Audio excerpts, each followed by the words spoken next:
Assalamualaikum warahmatullahi wabarakatuh. Perkenalkan, nama saya Norika dengan NIM C0B023018, Prodi Manajemen Pemasaran, Fakultas Ekonomi dan Bisnis. Baiklah, di sini saya akan membahas tentang konsep dasar AMDAL. Yang pertama ada definisi AMDAL. Pengertian dari AMDAL sendiri itu adalah singkatan dari analisis mengenai dampak lingkungan. Sederhananya, AMDAL adalah sebuah studi atau kajian mendalam yang dilakukan untuk mengetahui dan menilai sejauh mana suatu proyek atau kegiatan yang direncanakan akan memberikan dampak pada lingkungan sekitar, baik itu dampak positif maupun negatif. Konsep ini diatur dalam berbagai peraturan perundang-undangan di Indonesia, termasuk Undang-Undang Nomor 23 Tahun 2009 tentang Perlindungan dan Pengelolaan Lingkungan Hidup dan Peraturan Pemerintah Nomor 27 Tahun 2012 tentang Izin Lingkungan. Selanjutnya ada tujuan AMDAL. Yang pertama, memastikan kualitas lingkungan. Salah satu tujuan utama AMDAL adalah untuk menjamin bahwa lingkungan hidup tetap berkualitas untuk generasi mendatang. Selanjutnya ada pedoman pengambilan keputusan. AMDAL berfungsi sebagai pedoman dalam proses pengambilan keputusan terkait perizinan usaha. Dengan adanya analisis ini, pemerintah dan pemilik usaha dapat lebih memahami resiko dan manfaat dari proyek yang direncanakan. Selanjutnya ada mendukung pembangunan berkelanjutan. Analisis ini bertujuan untuk menjaga keseimbangan antara pembangunan ekonomi dan kelestarian lingkungan, serta mendukung warisan budaya nasional. Yang keempat, memberikan informasi dan data. AMDAL menyediakan informasi penting yang diperlukan untuk perencanaan pembangunan wilayah, membantu dalam pengelolaan sumber daya alam, dan mencegah konflik antara industri dan masyarakat sekitar. Kelima, mengurangi risiko lingkungan. Dengan melakukan AMDAL, pemilik usaha dapat mengidentifikasi potensi masalah lingkungan lebih awal, sehingga dapat merumuskan strategi mitigasi yang tepat.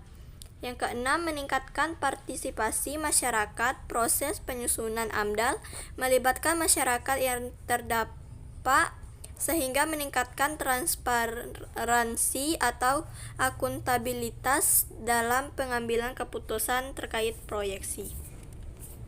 Selanjutnya, perbedaan AMDAL, UKL, UPL, dan studi kelayakan.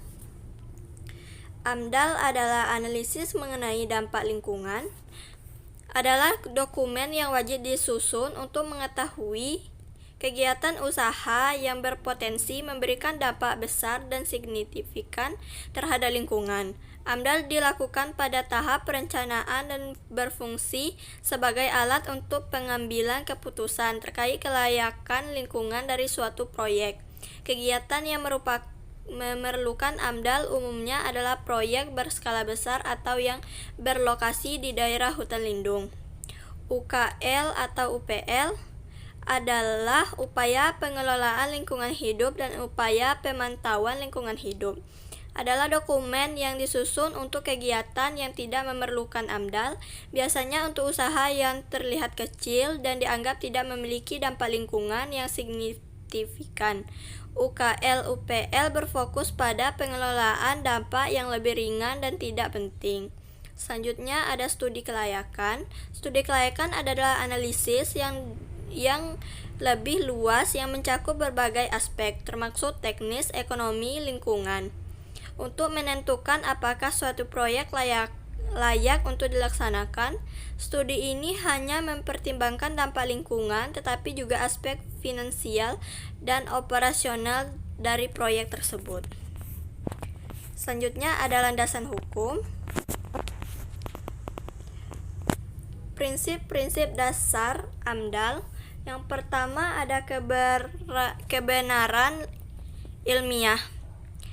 Prinsip utama AMDAL adalah berlandaskan pada kebenaran ilmiah.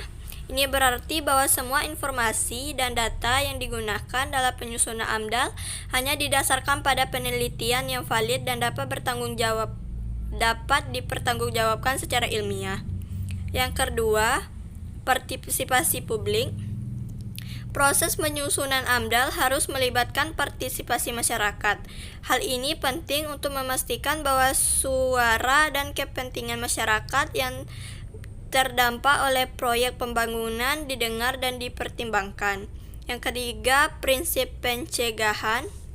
AMDAL berfungsi untuk meminimalisasi dampak negatif terhadap lingkungan. Oleh karena itu, prinsip pencegahan menjadi sangat penting, di mana langkah-langkah harus diambil untuk menghindari atau mengurangi dampak yang merugikan sebelum proyek dilaksanakan. Yang keempat, keterbukaan dan transparansi. Proses penyusunan AMDAL harus dilakukan secara terbuka dan transparan. Informasi mengenai dampak yang diidentifikasi dan langkah-langkah mitigasi harus dapat diakses oleh publik. Yang kelima, keterpaduan. AMDAL harus mempertimbangkan berbagai aspek lingkungan secara terpadu, termasuk aspek sosial, ekonomi, dan budaya. Ini bertujuan untuk memberikan gambaran yang komprehensif mengenai dampak proyek. Selanjutnya ada berdasarkan undang-undang dan peraturan pemerintah. Undang-undang terkait AMDAL. Yang pertama, Undang-Undang Nomor 32 Tahun 2009 adalah undang-undang utama yang mengatur tentang perlindungan dan pengelolaan lingkungan hidup. Undang-undang ini menekankan pentingnya AMDAL sebagai alat untuk mencegah kerusakan lingkungan akibat kegiatan pembangunan. Yang kedua, Undang-Undang Nomor 23 Tahun 1997. Sebelumnya, undang-undang ini juga mengatur tentang pengelolaan lingkungan hidup dan menjadi dasar bagi peraturan-peraturan yang lebih lanjut mengenai AMDAL. Yang ketiga, Undang-Undang Nomor 5 Tahun 1960. Meskipun lebih fokus pada agraria, undang-undang ini juga berhubungan dengan pengelolaan sumber daya alam yang berimplikasi pada AMDAL. Selanjutnya, peraturan-peraturan pemerintah terkait AMDAL. Yang pertama, Peraturan Pemerintah Nomor 27 Tahun 1999. Ini adalah peraturan yang secara khusus mengatur tentang analisis mengenai dampak lingkungan. Peraturan ini menjelaskan prosedur atau ketentuan yang harus diikuti dalam pelaksanaan AMDAL. Yang kedua, Peraturan Menteri Lingkungan Hidup dan Kehutanan atau Permen LHK Nomor 38 Tahun 2019. Peraturan ini menetapkan kegiatan-kegiatan yang wajib memiliki AMDAL serta prosedur pelaksanaannya. Selanjutnya, tahapan-tahapan AMDAL. Yang pertama, tahapan-tahapan dalam penyusunan. Ada satu, penapisan kewajiban AMDAL. Pada tahap ini, Pemrakarsa pengusul kegiatan harus menentukan apakah kegiatan yang direncanakan wajib menyusun AMDAL atau tidak. Hal ini biasanya merujuk pada daftar kegiatan yang diatur dalam peraturan perundang-undangan yang berlaku. Yang kedua, pengumuman. Setelah menentukan kewajiban, Pemrakarsa mengumumkan rencana kegiatan kepada publik. Pengumuman ini bertujuan untuk memberikan informasi awal kepada masyarakat dan mengundang masukan. Yang ketiga, pelingkupan masalah. Tahap ini melibatkan identifikasi dan penentuan lingkup permasalahan yang akan dianalisis. Pemrakarsa harus mengidentifikasi dampak penting yang terkait dengan rencana kegiatan. Hasil dari proses ini adalah dokumen KANDAL atau kelayakan analisis dampak lingkungan. Yang keempat, penyusunan dokumentasi AMDAL. Setelah pelingkupan Pemrakarsa, penyusunan dokumen AMDAL yang terdiri dari beberapa bagian, yaitu KA ANDAL atau dokumen awal yang menjelaskan kebutuhan untuk melakukan analisis lebih lanjut. Yang kedua, ANDAL, analisis dampak lingkungan yang lebih mendalam. Yang selanjutnya, RKL, rencana pengelolaan lingkungan, rencana untuk mengelola dampak yang teridentifikasi. RPL atau rencana pemantauan lingkungan, rencana untuk memantau dampak yang terjadi selama dan setelah pelaksanaan kegiatan. 5. Penilaian dokumen AMDAL. Dokumen yang telah disusun kemudian diajukan kepada Komisi Penilaian AMDAL untuk dinilai. Proses penilaian ini berlangsung selama 75 hari di luar waktu yang diperlukan untuk perbaikan dokumentasi jika diperlukan. Yang keenam, keputusan kelayakan lingkungan. Setelah penilaian, Komisi akan memberikan rekomendasi mengenai kelayakan lingkungan dari rencana kegiatan tersebut. Jika disetujui, Pemrakarsa dalam melanjutkan ke tahap berikutnya dalam proses perizinan. Selanjutnya ada peran-peran masing-masing pihak dalam proses AMDAL. Yang pertama itu ada pemerintah. Pemerintah memiliki peran sebagai pengatur atau pengawas dalam proses AMDAL. Mereka bertanggung jawab untuk menetapkan kebijakan atau regulasi yang mengatur penyusunan AMDAL. Selain itu, pemerintah juga berfungsi untuk menilai dan menyetujui dokumen AMDAL yang diajukan oleh Pemrakarsa proyek. Dalam hal ini, pemerintah memastikan bahwa semua aspek lingkungan diperhatikan dan bahwa keputusan yang diambil sesuai dengan kepentingan publik. Yang kedua, konsultan bertanggung jawab untuk menyusun dokumen AMDAL berdasarkan data dan informasi yang relevan, serta melakukan analisis dampak lingkungan yang komprehensif. Mereka melakukan pengumpulan data lapangan dan analisis yang diperlukan untuk menilai dampak dari proyek yang direncanakan.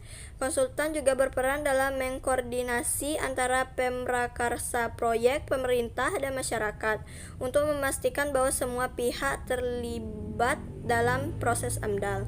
Yang ketiga, masyarakat. Masyarakat memiliki peran penting dalam proses AMDAL. Sebagai pihak yang terkena dampak langsung dari kegiatan usaha, mereka berhak untuk memberikan masukan dan pendapat mengenai dampak yang mungkin ditimbulkan oleh proyek tersebut. Keterlibatan masyarakat dalam proses ini penting untuk memastikan bahwa suara mereka didengar dan bahkan keputusan yang diambil mempertimbangkan kepentingan dan kesejahteraan mereka. Selanjutnya ada jenis-jenis dampak lingkungan. Jenis-jenis dampak lingkungan dan berdasarkan contoh. Proyek pembangunan dapat menimbulkan berbagai dampak lingkungan yang signifikan. Dampak ini dapat bersifat langsung maupun tidak langsung dan dapat mempengaruhi ekosistem, kesehatan manusia, serta kondisi ekonomi masyarakat. Dampak lingkungan juga dapat mempengaruhi beberapa elemen, yaitu pencemaran udara, pencemaran air, pencemaran tanah, kerusakan habitat, dan keanekaragaman hayati, dampak sosial dan ekonomi, serta perubahan iklim. Terima kasih, mohon maaf apabila terdapat kesalahan. Saya tutup dengan billahi taufiq wal hidayah. Wassalamualaikum warahmatullahi wabarakatuh.